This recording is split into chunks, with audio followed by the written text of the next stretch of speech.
And good morning to everyone for another morning coffee with Marcaida. And today's thought before we start the day is looking back at my Air Force days. Much younger time. The most important thing for us at that time in this particular memory was I used to go to the club a lot. We loved dancing, we loved partying with the guys, especially when I was in the military. We'd always hit the clubs. And one of the things that was funny about it is when we used to go to these clubs, the ratio was like 10 guys to 1 girl. Really nothing in our area in Alamogordo. So even trying to meet anybody was already a hard challenge, especially if you don't have any game. I didn't have any game. My group mates didn't have any game. And then every time it was a challenge to try to meet and approach women, to try to talk to them. And it was always fun because we didn't have a group. There was no wingman. What we had was a peanut gallery of watching everybody come back as they crash.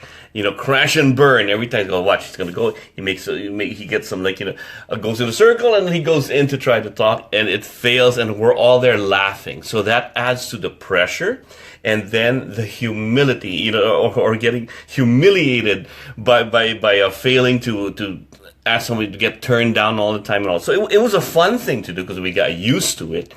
But it was also a learning thing. There was one particular guy in our group, I can't forget it. This guy was unbelievable because he started out as, one of our group mates, as the shortest guy who didn't know how to dress, couldn't speak and everything else.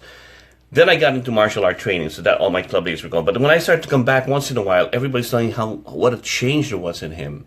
That this guy actually became a ladies' man. So the process of what he did really intrigued me. And one of the days I got to sit down with him and I used to ask him, how do you do it? How in the world do you do walking up to people and just getting to get to know them? And he goes, Doug, it's a numbers game. And he goes, when it's a numbers game, I know my capabilities, I know my limitations, I know my strengths and weaknesses. But because I know it's a numbers game, I'm always looking at everything toward that goal. So when I walk up to somebody and I introduce myself and I try to get their number or get to hook up with them and I fail, it's one more list scratched off for my failures. He goes, look, let's look at it. Let's play the ratio. That's what we go. Let's go to other clubs. Chances are one girl is going to say yes out of 100 that I try to talk to. So the more failures I get, the closer I am to that number one. So it goes like, hey, you already got turned down 5 times. The guys are dying out there. I know. So I don't have time to worry about the fact that I got turned down 5 times. I've got 95 more tries to go. So excuse me, I'm busy. And the guy, it worked for the guy. Because later on he told me, Doug, it's not a failure. It's a trial run. So let's go to life again. Think about everything that we do, that we're afraid to try.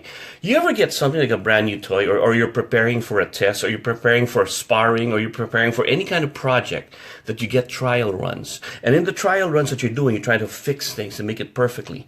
Well, why can't everything that we do be a trial run?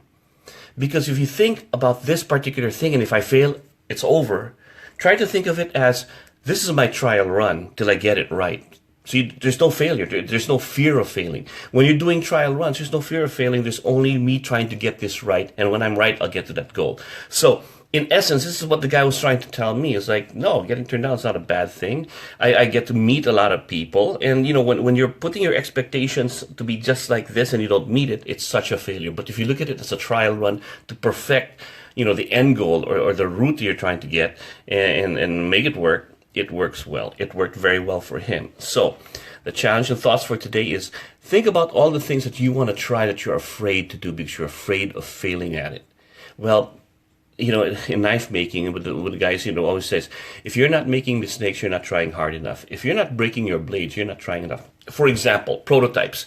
This is the AccuStrike thing by Dwayne. How many tries did he get before it got him to this point? And we'll talk about that. How many prototypes? How many prototypes of me going back and forth and talking to Bastinelli to get our Mako blade? Lots of trial runs. But we weren't afraid. We were like, oh no, this has got to be fixed. Come back again. Here, no, I don't want this to try. But we know the excitement was there. But if everything I go, oh, it's screwed up, I don't want to do it again. The fear of failing is because you're thinking that everything has to be the end game.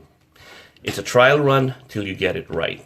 try to think of it that way, then you may not be afraid to keep trying and trying and trying, because there's no failure. There's just that one more step till you get it right. Doug Marcaida here with a cup of Joe. Weekend's coming. Hope everybody has a good one. Extra special today. I need to get up. Take care, guys. Have a great day.